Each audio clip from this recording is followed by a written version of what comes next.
Warren, how would you define true success?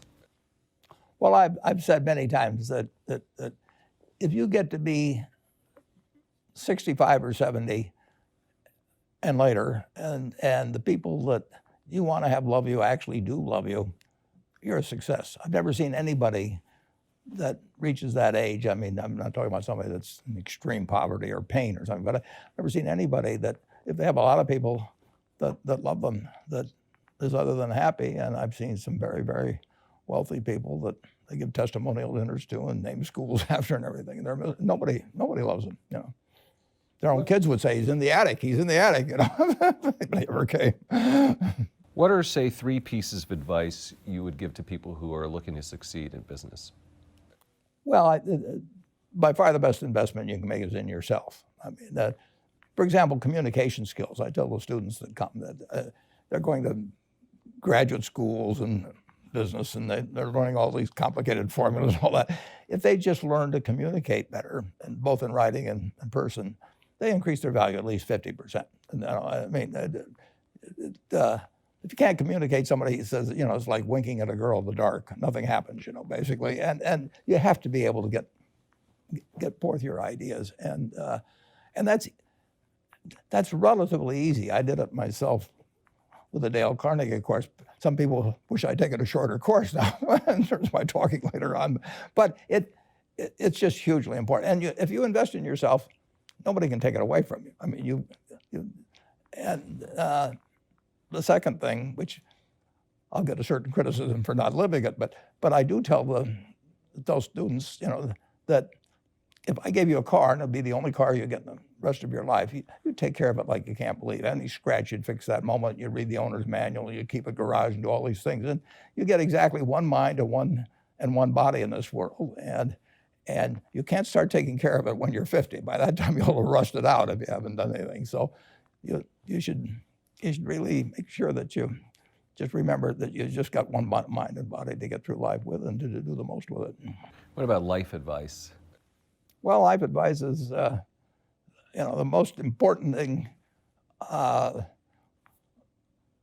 aside from the things I've talked about already, is really who you associate with. You want to associate with people that are better than you are. I mean, basically, you'll go in the direction of the people that you associate with, and you want to have the right heroes.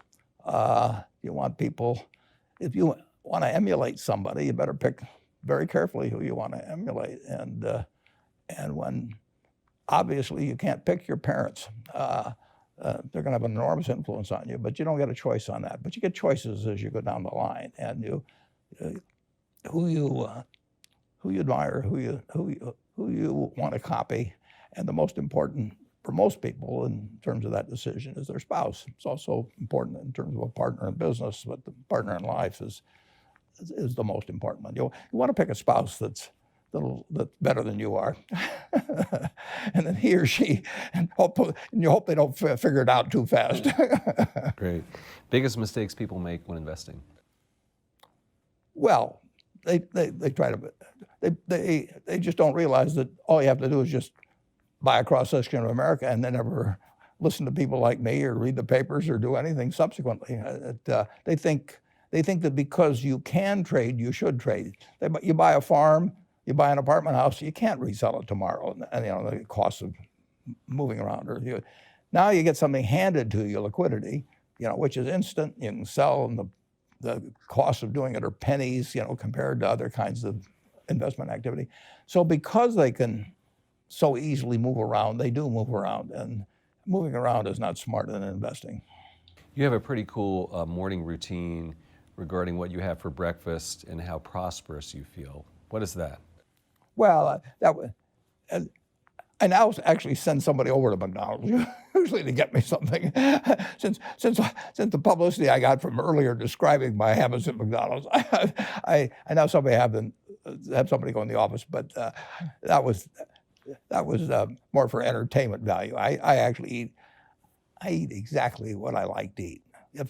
If I liked it on my 6th birthday, at my 6th birthday party when we had hot dogs and hamburgers and Coke and ice cream with chocolate, I still like it. And I don't care about anything subsequently. I discovered it all by the time I was 6.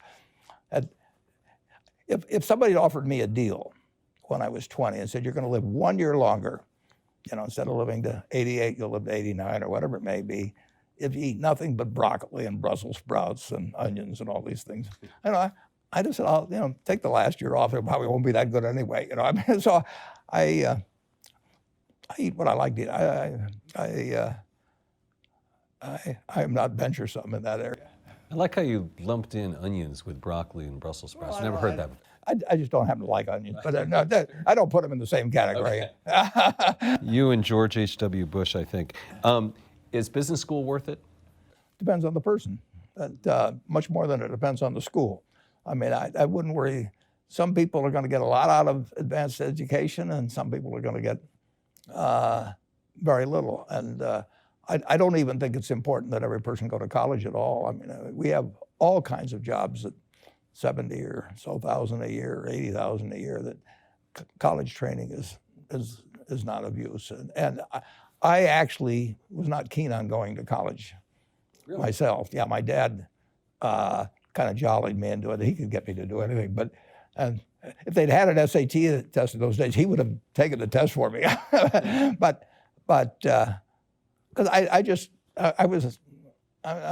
knew I could have a good time, and I liked investing, and I didn't really feel I could read the books. So I don't, it's a big commitment to take 4 years, and the cost involved, and maybe the loans involved, and everything. And I think, depending on what your interests are in life, I don't think it's for everybody. I think it's for a lot of people, but there ought to be a reason you're going, and I didn't really see much reason. All right, last question. So lightning round, so there's a few. Do you ever drink water? Only under duress. What is your favorite all-time song, Warren? It's undoubtedly, it's My Way. What about movie? Favorite movie? Well, I like The Bridge on the River Kwai because of there were a lot of lessons in that. Plus, it was enormously fascinating. Catchy tune also. Pardon me? Catchy tune also. Yeah, Right. Very. Right. But the ending of that was sort of the story of life. He created the railroad, and did he really want the enemy to come in across it? Got it. Favorite book? Well, the favorite book from an the book that had the most impact on my life was The Intelligent Investor by Ben Graham. I knew you were going to say that. Favorite TV show? It's probably going to be it would be Nebraska in some huge bowl game and winning. And finally, what do you carry in your wallet, and how much money do you tend to carry around? Well, I probably carry maybe $400. I actually my wife likes to use cash, so I just take home a chunk of cash every now and then she doles it out. She looks at my billfold and sees whether all the hundreds are gone. Sticks a few in there. But, it's pretty simple. And credit cards? I've got an American Express card, which I got in 1964, but I pay cash